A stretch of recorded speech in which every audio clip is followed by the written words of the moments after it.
Chapters 124 to 127. Chapter 124. The Needle. Next morning, the not yet subsided sea rolled in long, slow billows of mighty bulk, and striving in the Pequod's gurgling track, pushed her on like giants' palms outspread. The strong, unstaggering breeze abounded so, that sky and air seemed vast outbellying sails; the whole world boomed before the wind. Muffled in the full morning light, the invisible sun was only known by the spread intensity of his place, where his bayonet rays moved on in stacks. Emblazonings as of crowned Babylonian kings and queens reigned over everything. The sea was as a crucible of molten gold that bubblingly leaps with light and heat. Long maintaining an enchanted silence, Ahab stood apart, and every time the teetering ship loweringly pitched down her bowsprit, he turned to eye the bright sun's rays produced ahead; and when she profoundly settled by the stern, he turned behind and saw the sun's rearward place, and how the same yellow rays were blending with his undeviating wake. Ha! ha! my ship, thou mightest well be taken now for the sea chariot of the sun. Ho, ho, all ye nations before my prow, I bring the sun to ye. Yoke on the further billows, hallo! A tandem, I drive the sea. But suddenly, reined back by some counter thought, he hurried towards the helm, huskily demanding how the ship was heading. "East sou east, sir," said the frightened steersman. "Thou liest," smiting him with his clenched fist. "Heading east at this hour in the morning, and the sun astern!" Upon this every soul was confounded, for the phenomenon just then observed by Ahab had unaccountably escaped every one else, but its very blinding palpableness must have been the cause. Thrusting his head halfway into the binnacle, Ahab caught one glimpse of the compasses; his uplifted arm slowly fell; for a moment he almost seemed to stagger. Standing behind him, Starbuck looked, and lo! the two compasses pointed east, and the Pequod was as infallibly going west. But ere the first wild alarm could get out abroad among the crew, the old man, with a rigid laugh, exclaimed, "I have it! It has happened before. Mr. Starbuck, last night's thunder turned our compasses, that's all. Thou hast before now heard of such a thing, I take it?" "Aye, but never before has it happened to me, sir," said the pale mate, gloomily. Here it must needs be said, that accidents like this have in more than one case occurred to ships in violent storms. The magnetic energy, as developed in the mariner's needle, is, as all know, essentially one with the electricity beheld in heaven. Hence it is not to be much marvelled at that such things should be. Instances where the lightning has actually struck the vessel, so as to smite down some of the spars and rigging, the effect upon the needle has at times been still more fatal, all its lodestone virtue being annihilated; so that the before magnetic steel was of no more use than an old wife's knitting needle. But in either case the needle never again of itself recovers the original virtue thus marred or lost; and if the binnacle compasses be affected, the same fate reaches all the others that may be in the ship, even were the lowermost one inserted into the kelson. Deliberately standing before the binnacle, and eyeing the transpointed compasses, the old man, with the sharp of his extended hand, now took the precise bearing of the sun, and satisfied that the needles were exactly inverted, shouted out his orders for the ship's course to be changed accordingly. The yards were hard up, and once more the Pequod thrust her undaunted bows into the opposing wind, for the supposed fair one had only been juggling her. Meanwhile, whatever were his own secret thoughts, Starbuck said nothing, but quietly he issued all requisite orders; while Stubb and Flask, who in some small degree seemed then to be sharing his feelings, likewise unmurmuringly acquiesced. As for the men, though some of them lowly rumbled, their fear of Ahab was greater than their fear of fate. But as ever before, the pagan harpooneers remained almost wholly unimpressed; or if impressed, it was only with a certain magnetism shot into their congenial hearts from inflexible Ahab's. For a space the old man walked the deck in rolling reveries; but chancing to slip with his ivory heel, he saw the crushed copper sight tubes of the quadrant he had the day before dashed to the deck. Thou poor, proud heaven gazer and sun's pilot! Yesterday I wrecked thee, and to day the compasses would fain have wrecked me. So, so. But Ahab is lord over the level lodestone yet. Mr. Starbuck, a lance without a pole, a top‐maul, and the smallest of the sailmaker's needles. Quick! Accessory, perhaps, to the impulse dictating the thing he was now about to do, were certain prudential motives, whose object might have been to revive the spirits of his crew by a stroke of his subtle skill, in a matter so wondrous as that of the inverted compasses. Besides, the old man well knew that to steer by transpointed needles, though clumsily practicable, was not a thing to be passed over by superstitious sailors without some shudderings and evil portents. Men, said he, steadily turning upon the crew, as the mate handed him the things he had demanded. My men, the thunder turned old Ahab's needles; but out of this bit of steel Ahab can make one of his own, that will point as true as any. Abashed glances of servile wonder were exchanged by the sailors as this was said, and with fascinated eyes they awaited whatever magic might follow. But Starbuck looked away. With a blow from the top‐maul, Ahab knocked off the steel head of the lance, and then handing to the mate the long iron rod remaining, bade him hold it upright, without its touching the deck. Then with the maul, after repeatedly smiting the upper end of this iron rod, he placed the blunted needle endwise on top of it, and less strongly hammered that several times, the mate still holding the rod as before. Then going through some small strange motions with it, whether indispensable to the magnetizing of the steel, or merely intended to augment the awe of the crew, is uncertain, he called for linen thread, and moving to the binnacle, slipped out the two reverse needles there, and horizontally suspended the sail needle by its middle over one of the compass cards. At first the steel went round and round, quivering and vibrating at either end, but at last it settled to its place, when Ahab, who had been intently watching for this result, stepped frankly back from the binnacle, and pointing his stretched arm towards it, exclaimed, Look ye for yourselves if Ahab be not lord of the level lodestone. The sun is east, and that compass swears it. One after another they peered in, for nothing but their own eyes could persuade such ignorance as theirs, and one after another they slunk away.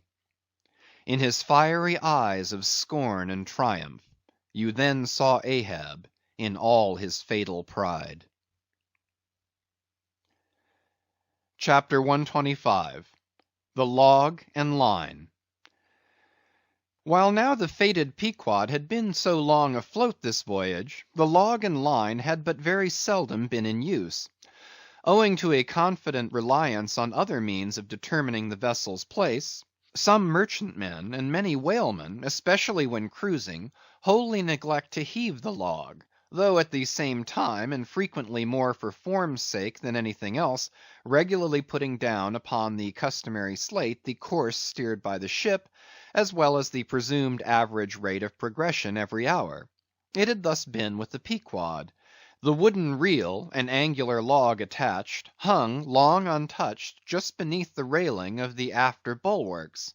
Rains and spray had damped it, sun and wind had warped it, all the elements had combined to rot a thing that hung so idly. But heedless of all this, his mood seized Ahab, as he happened to glance upon the reel not many hours after the magnet scene, and he remembered how his quadrant was no more, and recalled his frantic oath about the level log and line. The ship was sailing plungingly; astern the billows rolled in riots. "Forward there! Heave the log!" Two seamen came, the golden‐hued Tahitian and the grizzly Manxman. "Take the reel, one of ye; I'll heave." They went towards the extreme stern on the ship's lee side, where the deck, with the oblique energy of the wind, was now almost dipping into the creamy, sidelong rushing sea. The Manxman took the reel, and holding it high up, by the projecting handle ends of the spindle, round which the spool of line revolved, so stood with the angular log hanging downwards, till Ahab advanced to him. Ahab stood before him, and was lightly unwinding some 30 or 40 turns to form a preliminary hand coil to toss overboard, when the old Manxman, who was intently eyeing both him and the line, made bold to speak. "Sir, I mistrust it. This line looks far gone; long heat and wet have spoiled it." "'Twill hold, old gentleman. Long heat and wet, have they spoiled thee? Thou seem'st to hold. Or truer, perhaps, life holds thee, not thou it." "I hold the spool, sir.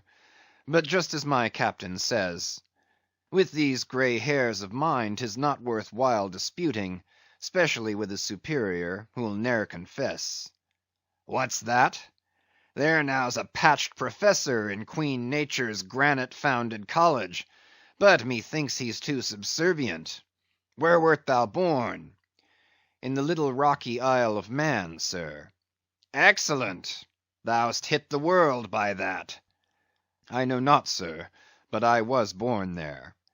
"In the Isle of Man, hey? Well, the other way, it's good.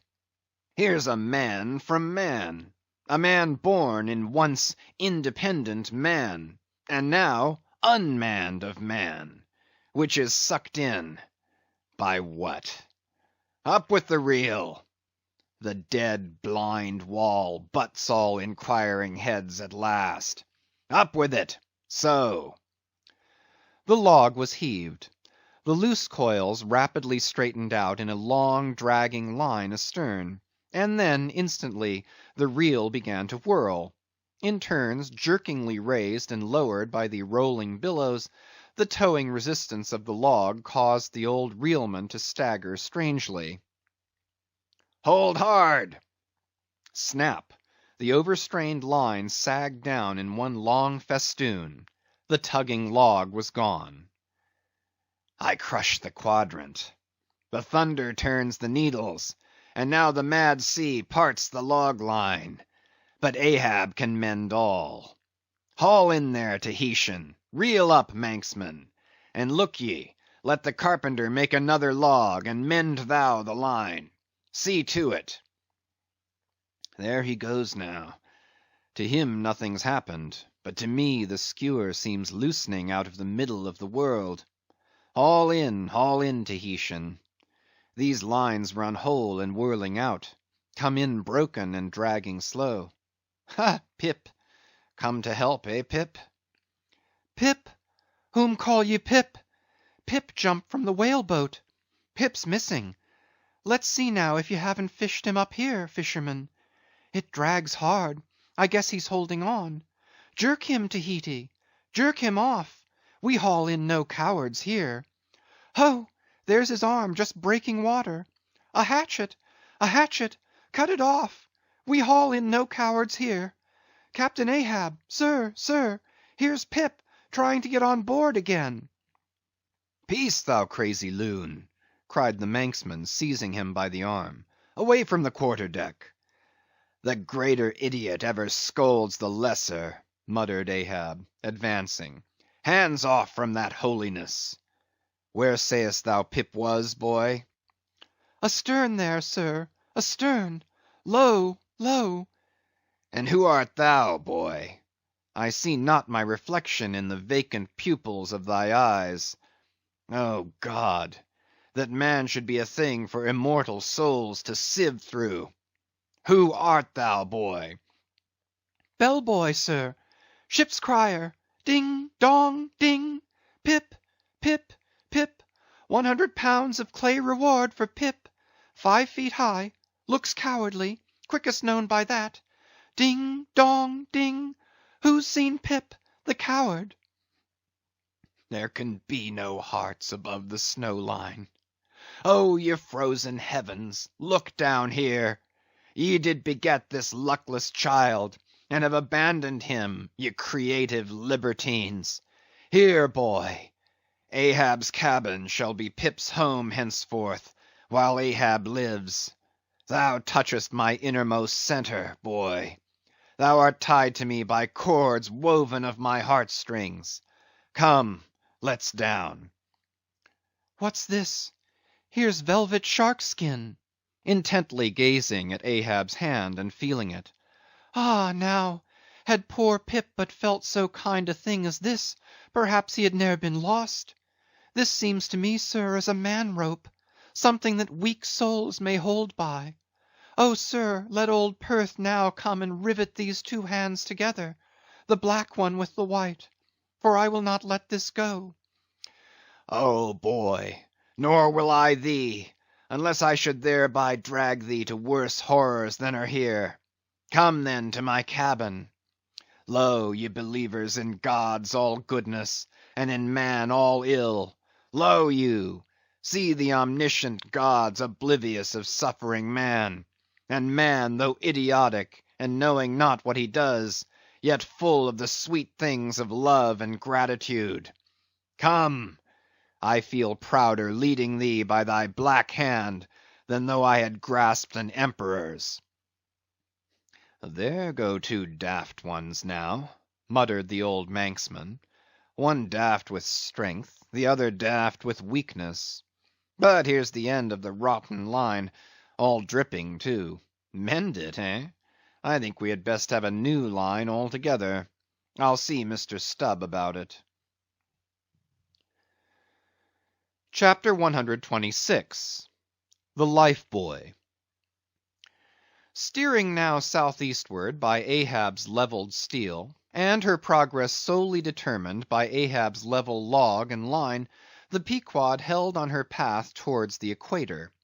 Making so long a passage through such unfrequented waters, descrying no ships, and ere long sideways impelled by unvarying trade winds, over waves monotonously mild, all these seemed the strange calm things preluding some riotous and desperate scene.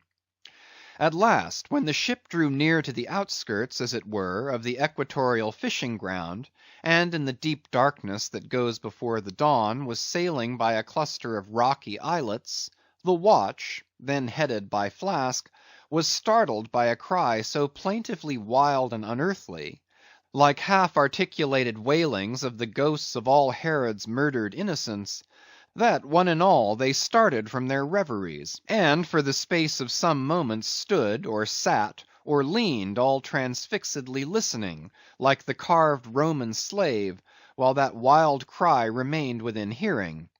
The Christian or civilized part of the crew said it was mermaids, and shuddered; but the pagan harpooneers remained unappalled. Yet the grey Manxman, the oldest mariner of all, declared that the wild thrilling sounds that were heard were the voices of newly drowned men in the sea. Below, in his hammock, Ahab did not hear of this till grey dawn, when he came to the deck. It was then recounted to him by Flask, not unaccompanied with hinted dark meanings. He hollowly laughed, and thus explained the wonder. Those rocky islands the ship had passed were the resort of great numbers of seals, and some young seals that had lost their dams, or some dams that had lost their cubs, must have risen nigh the ship and kept company with her, crying and sobbing with their human sort of wail. But this only the more affected some of them, because most mariners cherish a very superstitious feeling about seals, arising not only from their peculiar tones when in distress, but also from the human look of their round heads and semi-intelligent faces, seen peeringly uprising from the water alongside. In the sea, under certain circumstances, seals have more than once been mistaken for men. But the bodings of the crew were destined to receive a most plausible confirmation in the fate of one of their number that morning. At sunrise, this man went from his hammock to the masthead at the fore; and whether it was that he had not yet half waked from his sleep (for sailors sometimes go aloft in a transition state), whether it was thus with the man, there is now no telling; but be that as it may, he had not been long at his perch when a cry was heard, a cry and a rushing; and looking up, they saw a falling phantom in the air, and looking down, a little tossed heap of white bubbles in the blue of the sea. The life buoy, a long slender cask, was dropped from the stern, where it always hung obedient to a cunning spring; but no hand rose to seize it; and the sun having long beat upon this cask, it had shrunken, so that it slowly filled, and that parched wood also filled at its every pore; and the studded, iron bound cask followed the sailor to the bottom, as if to yield him his pillow, though in sooth but a hard one. And thus the first man of the Pequod that mounted the mast to look out for the White Whale, on the White Whale's own peculiar ground, that man was swallowed up in the deep. But few perhaps thought of that at the time. Indeed, in some sort they were not grieved at this event, at least as a portent; for they regarded it not as a foreshadowing of evil in the future, but as the fulfillment of an evil already presaged. They declared that now they knew the reason of those wild shrieks they had heard the night before. But again the old Manxman said nay. The lost life buoy was now to be replaced. Starbuck was directed to see to it; but as no cask of sufficient lightness could be found, and as in the feverish eagerness of what seemed the approaching crisis of the voyage, all hands were impatient of any toil but what was directly connected with its final end, whatever that might prove to be, therefore they were going to leave the ship's stern unprovided with a buoy, when by certain strange signs and innuendoes, Queequeg hinted a hint concerning his coffin. "A life buoy of a coffin!" cried Starbuck, starting. "Rather queer, that, I should say," said Stubb. "It will make a good enough one," said Flask. "The carpenter here can arrange it easily." "Bring it up; there's nothing else for it," said Starbuck, after a melancholy pause. "Rig it, carpenter. Do not look at me so; the coffin, I mean. Dost thou hear me? Rig it." "And shall I nail down the lid, sir?" moving his hand as with a hammer. "Aye." "And shall I caulk the seams, sir?" moving his hand as with a caulking iron. "Aye." "And shall I then pay over the same with pitch, sir?" moving his hand as with a pitch pot. "Away! What possesses thee to this? Make a life buoy of the coffin, and no more. Mr. Stubb, Mr. Flask, come forward with me." Off he goes in a huff. The whole he can endure; at the parts he balks. Now I don't like this. I make a leg for Captain Ahab, and he wears it like a gentleman; but I make a bandbox for Queequeg, and he won't put his head into it. Are all my pains to go for nothing with that coffin? And now I'm ordered to make a life buoy of it. It's like turning an old coat; going to bring the flesh on the other side now. I don't like this cobbling sort of business. I don't like it at all. It's undignified. It's not my place. Let tinkers' brats do tinkerings. We are their betters. I like to take in hand none but clean, virgin, fair and square mathematical jobs; something that regularly begins at the beginning, and is at the middle when midway, and comes to an end at the conclusion. Not a cobbler's job that's at an end in the middle, and at the beginning at the end. It's the old woman's tricks to be giving cobbling jobs. Lord! what an affection all women have for tinkers. I know an old woman of 65, who ran away with a bald-headed young tinker once; and that's the reason I never would work for lonely widow old women ashore, when I kept my job shop in the Vineyards.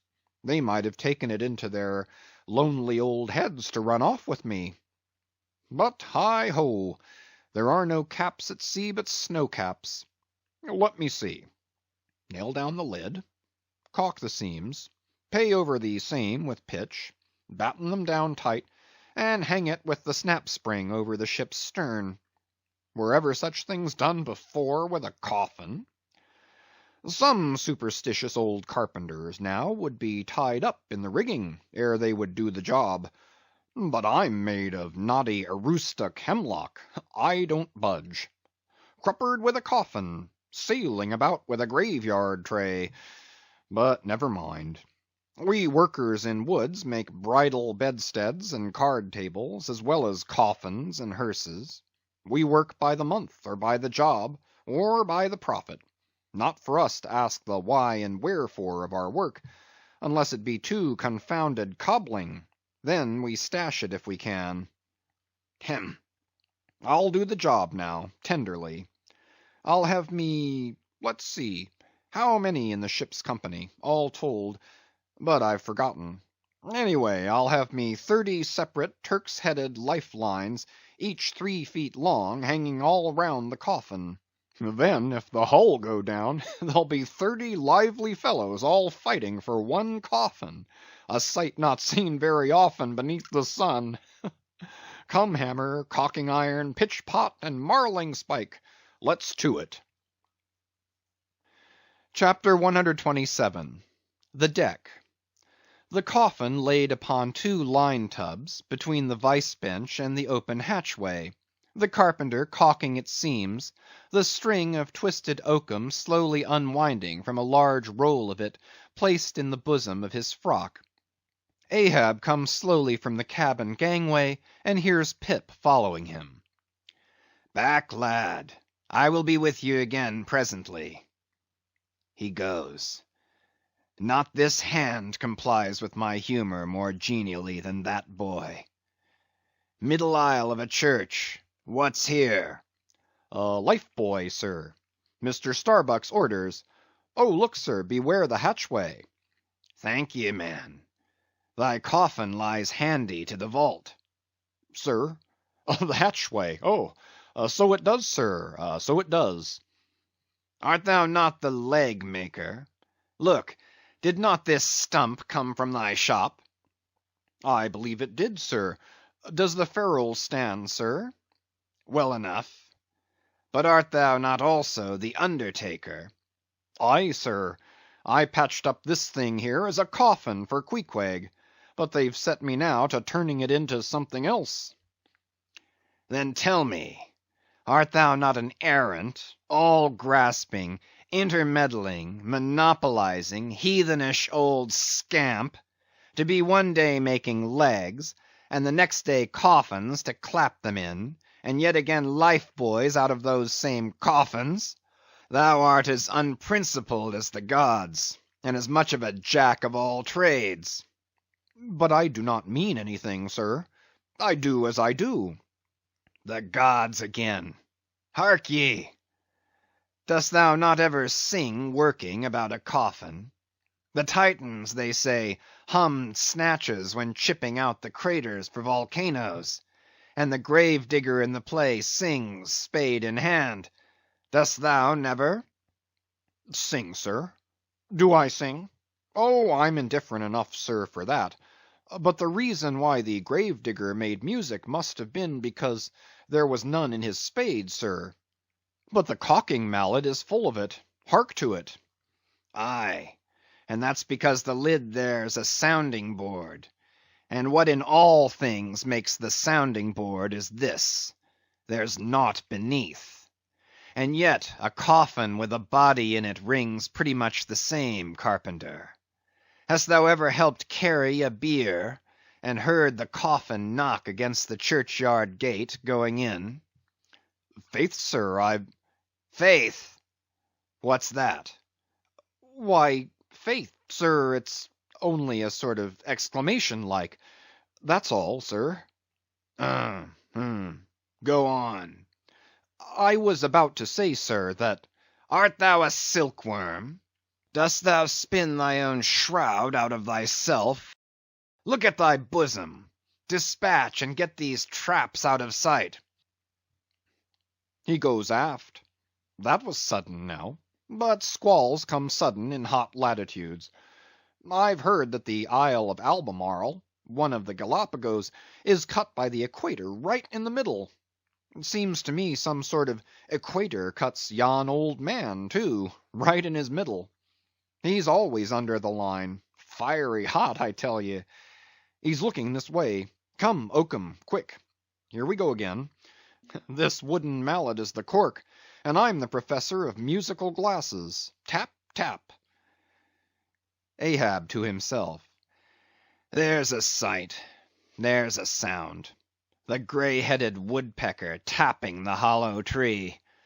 Blind and dumb might well be envied now. See, that thing rests on two line tubs full of tow lines. A most malicious wag, that fellow. Rat, tat. So man's seconds tick. Oh, how immaterial are all materials. What things real are there but imponderable thoughts? Here now's the very dreaded symbol of grim death, by a mere hap made the expressive sign of the help and hope of most endangered life. A life-buoy of a coffin. Does it go further? Can it be that in some spiritual sense, the coffin is, after all, but an immortality preserver? I'll think of that. But no, so far gone am I in the dark side of earth, that its other side, the theoretic bright one, seems but uncertain twilight to me. Will ye never have done, carpenter, with that accursed sound? I go below. Let me not see that thing here when I return again. Now then, Pip, we'll talk this over. I do suck most wondrous philosophies from thee. Some unknown conduits from the unknown worlds must empty into thee.